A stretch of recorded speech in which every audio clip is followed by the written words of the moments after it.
If FTP actually explained gravel racing, then two riders with the same FTP wouldn't finish 10 minutes apart. Today I'll show you the number FTP can explain and why it decides who fades and who finishes strong.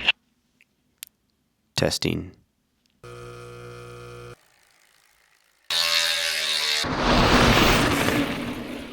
If you're balancing work, family, life, but still chasing your strongest gravel mountain bike season, this video is for you. I'm AJ, I'm a coach, physical therapist, sports performance enthusiast, and a lifelong endurance athlete. And today we're breaking down FTP versus critical power, and in plain English, and how to actually use these numbers in real racing and training. This isn't about ditching FTP, it's about understanding what it can't tell you and why that gap matters. For decades, cycling has revolved around a single belief: raise your STP, race better. And for steady road racing, that mostly worked.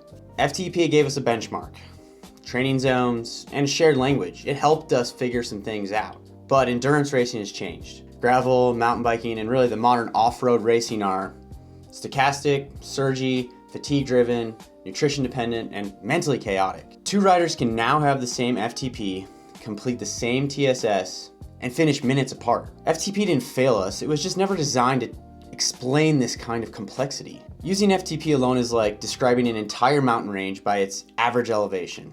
Helpful, a little. Accurate, not even close.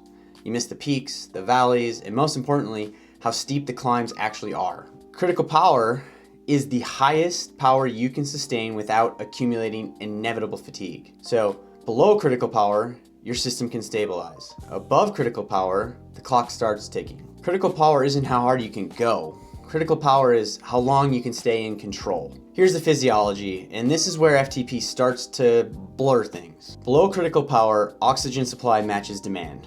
Lactate production roughly equals clearance, muscle acidity stays controlled, and your body can budget energy. Now above critical power, glycolysis ramps up, anaerobic contribution spikes, metabolites accumulate, and there really is no steady state. It's a ticking clock. It's winding. You're selling yourself out here. So when riders say, I can hold this for a bit, what they really mean is, I'm spending for a limited amount of time from a small account. And I really don't know how fast it's draining. Critical power is the line where physiology switches from budgeting to burning cash.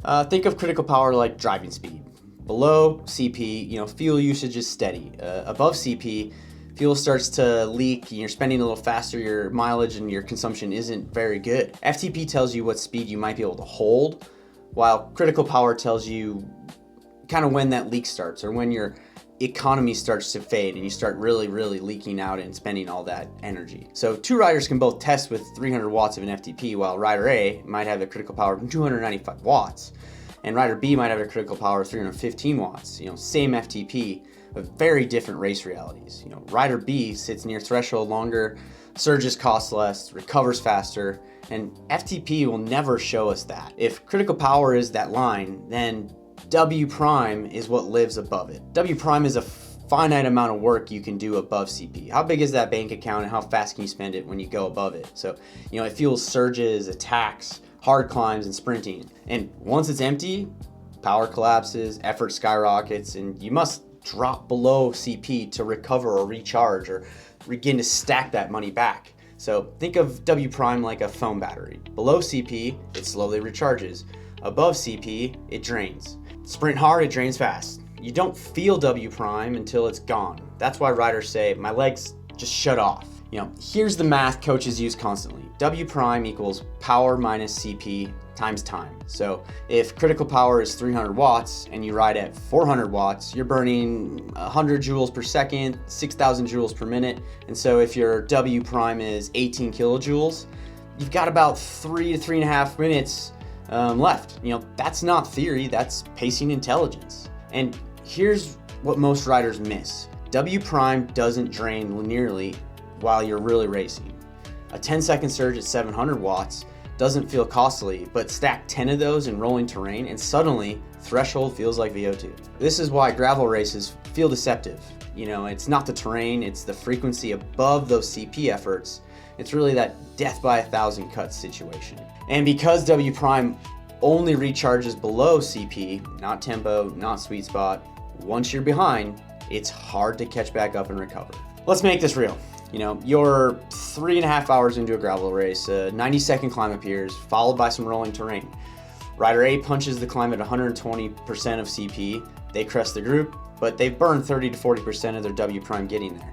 While Rider B rides the climb at 102 to 105% of their critical power. They may lose 5 seconds in the moment, but they preserve W prime. So 5 minutes later, when that group surges, Rider A can't respond and Rider B can. FTP would tell you both efforts were fine, but CP and W prime explain who survives the next move. And gravel races are rarely decided on the climb itself, they're decided after the climb. FTP gives you one anchor point. Critical power and W prime gives you sustainable ceiling, finite reserve, recovery dynamics, and fatigue cost. FTP just kind of asks, can you raise the number? Can you hold it there? While CP and W prime asks, how does this athlete fatigue, recover, and survive chaos? That's why two equal athletes don't race equally. So how do you improve critical power or CP? CP improves through aerobic development, lactate clearance, efficiency, and really long-term consistency. Some effective efforts and sessions might be 3 by 15 minutes at 90-95% critical power, those long, steady endurance rides, progressive tempo efforts, those rides that are controlled, demanding, but repeatable. And W prime, well, that occurs through and gets better and improves with short, hard efforts, incomplete recovery, neuromuscular stress, and sessions sort of like 30 on, 30 off, hill surges, and race simulation type situations. These feel chaotic, mentally hard, and disproportionately fatiguing. For athletes training 6 to 8 hours a week, this matters even more. 2 weeks can look identical on paper. Let's say, week A, you have 2 hard group rides, which have lots of surging, you have minimal subcritical power work, and then maybe week B is 1 structured W prime session, 1 long subcritical power ride, and 1 controlled tempo day. Same hours, same hard work, completely different durability outcomes. Most amateurs accidentally live in that week A because it feels productive. Now, pacing isn't about riding easy or hard, it's about spending W prime responsibly. Burn it early, recovery slows, late race power drops, you just ride under CP, you preserve your options, respond later, finish stronger. This is why feel fails late in the race. Early in races, effort tracks physiology. Late in races, effort lags behind damage. CP and W prime don't remove intuition, they calibrate it. They teach restraint without fear. Durability is really your ability to maintain power deep into fatigue. And we know that's the critical component when it comes to racing. Not VO2 max, not fresh FTP, not peak watts. We have to remember that intensity costs more than volume, exponentially.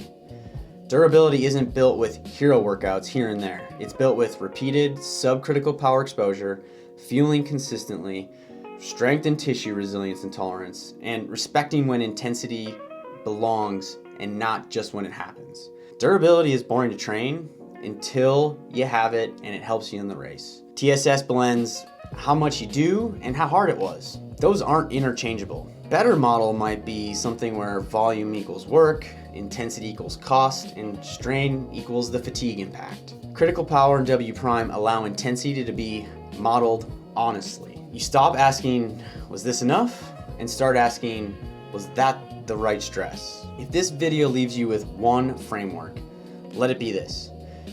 Critical power defines the line that matters. W prime defines what happens when you cross that line.